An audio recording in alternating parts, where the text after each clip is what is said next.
பிஸ்மில்லாஹிர் ரஹ்மானிர் ரஹீம். அல்ஹம்துலில்லா வல் ஆகிபத்து லில் முத்தகீன்.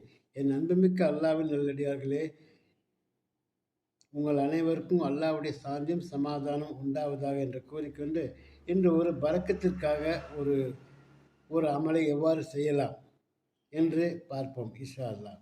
ஹசரத் ஹாஜி இம்தாதுல்லா ரஹமத்துல்லாஹி அவர்கள் இவ்வாறு கூறுகிறார்கள்: கீழ்காணும் ஆயத்தை காலை 70 தடவை தொடர்ந்து ஓதி வருபவர்களுக்கு உணவு நெருக்கடியை விட்டு பாதுகாப்பு பெறுவர். இது மிகவும் அனுபவபூர்வமானது என்று பலரும் கூறியுள்ளனர். மிகவும் எளிதானது தான். அந்த இந்த ஆயத்தை என்ன செய்ய வேண்டும்? மனதில் பதிய வைத்துக்கொண்டு என்ன செய்ய வேண்டும்? நீங்கள் என்ன என்ன என்ன 70 தடவை மிகவும் சுலபமாக ஓதிவிடலாம். இதனுடைய பொருளையும் மனதில் பதிய வைத்துக்கொண்டால் நிச்சயமாக அதிக பலன்களை பெற்றுத்தரும். அந்த ஆயத்து என்னவென்றால், குரானிலே 42வது அத்தியாயத்திலே 19வது வசனமாக இந்த இந்த இந்த வசனம் வரும். அதாவது, அல்லாஹு லத்தீஃபும் பி இபாதிஹி யர்சுக்கு மையஷா வஹுவ ஹவியுல் அசீஸ் என்று இதில் வந்த வசனம். இந்த வசனத்தின் பொருள், அல்லாஹ் தன்னுடைய அடியார்களிடம் மிக்க அன்புடையவன், தான் நாடியவருக்கு அவன் உணவளிக்கின்றார், அவன் சக்தி வாய்ந்தவன், யாவற்றையும் மிகைத்தவன் என்பதாகும் இதன் பொருள். எனவே பொருளை பாருங்கள். பொருள் மிகவும் உயர்வானதாக, அல்லாஹ்வை புகழும்படியாக உள்ளது.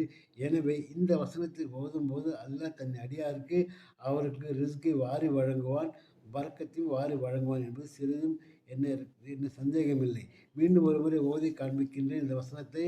அல்லாஹு லத்தீஃபும் பி இபாதி யர்சுக்கு மையஷா வஹுவ கவியுல் அசீஸ் என்று நீங்கள் இதன் பொருளுடன் சேர்த்து நீங்கள் மனனம் செய்து வைத்துக்கொண்டு தினமும் காலை 70 முறை ஓதி பாருங்கள். உங்களுக்கு உணவு நெருக்கடி சிறிதும் ஏற்படாது. அதேபோல் பரக்கத்தாக நீங்கள் என்ன செய்வீர்கள்? உங்கள் வாழ்க்கையை நடத்தி கொண்டு வருவீர்கள் என்பது சிறிதும் சந்தேகம் இருக்காது. எனவே இத்தகைய நல்ல அமல்களை செய்து சிறந்த பலன்களை இது குறிப்பிட்டவாறு என்ன செய்ய வேண்டும்? நீங்கள் அமல் செய்து பலன் பெற வேண்டும் என்று கேட்டுக்கொண்டு, உங்கள் உற்றார் உறவினர் குடும்பத்தினரும் இதை பகிர்ந்து கொள்ளுங்கள் என்று வேண்டி கேட்டுக்கொண்டு, வாய்ப்புக்கு நன்றி கூறி விடைபெற்றுக் கொள்கிற வாஹர் தவானா அல்ஹம்துலில்லாஹி ரபில் ஆலமீன். அஸ்ஸலாமு அலைக்கும் வரஹ்மத்துல்லாஹி தஆலா வபரகாத்துஹு.